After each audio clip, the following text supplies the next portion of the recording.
Hey everybody, this is Dave from TheCooknShare, and today we're making up this simply delicious, mouth-watering Salisbury steak, invented just about 100 years ago by Dr. Salisbury. So stay with us, and let's get started.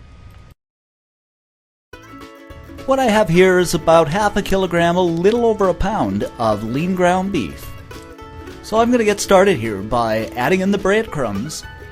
And these are just plain old breadcrumbs you can pick up in just about any store. You can use panko too if you have them on hand. Followed by an egg. One of my all-time favorite sauces, Worcestershire sauce.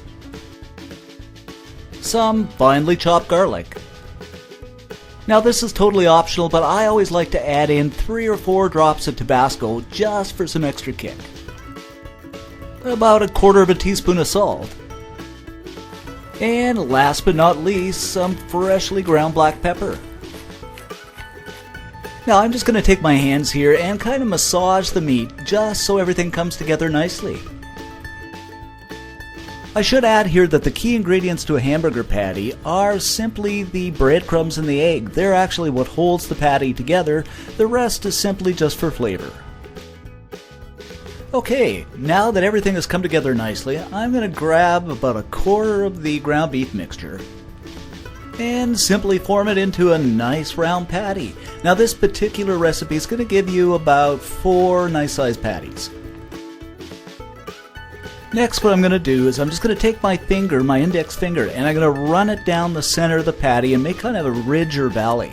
Now this is totally optional, but it kind of gives the effect of a steak. Now that my patties are made, I'm going to add some oil to a pan. Place the beef patties in. And fry them over medium-high heat for about 4 minutes on each side. What this is going to give you is a medium done burger. If you want a little more rare, cut back on the time, or if you want it a little more well done, simply add a minute or 2 to the cooking time. After about 4 minutes, you guessed it, I'm going to flip it over and cook it for an additional 4 minutes on the other side. Now that my patties are nicely done, I'm just going to set these aside on a plate.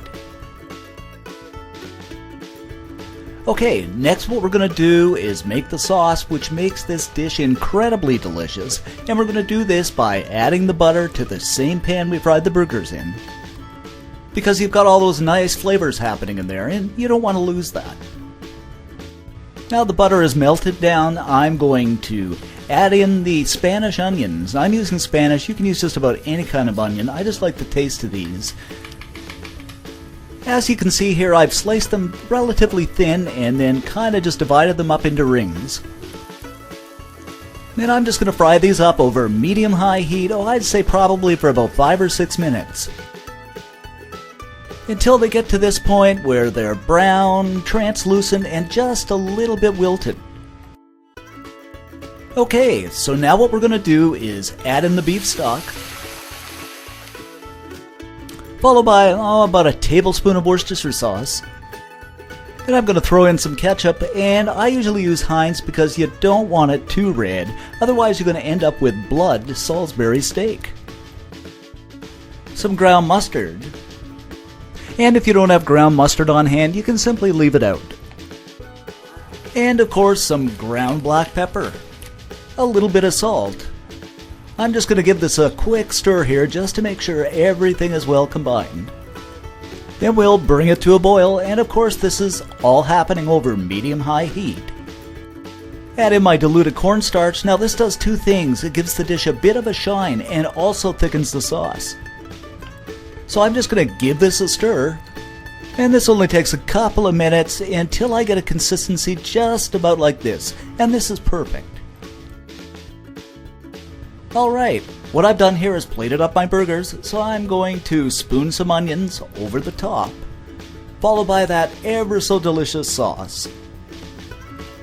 And if you look in the background, you can see some mashed potatoes with spring onions. We made these up the other day and they were incredible. So I'll put a link to those below. So let's give these a taste. Oh my goodness, these are incredible. The burgers, the sauce, the onions all blend together so beautifully. This is a must-try Salisbury steak. So there you have it, our incredibly simple and delicious Salisbury steak. If you have a dish you'd like us to cook, drop us a line in the comments section below. In the meantime, head on over to TheCooknShare.com for more simple recipes, and don't forget to click that subscribe button and like our videos. Thanks for watching, and see you next time.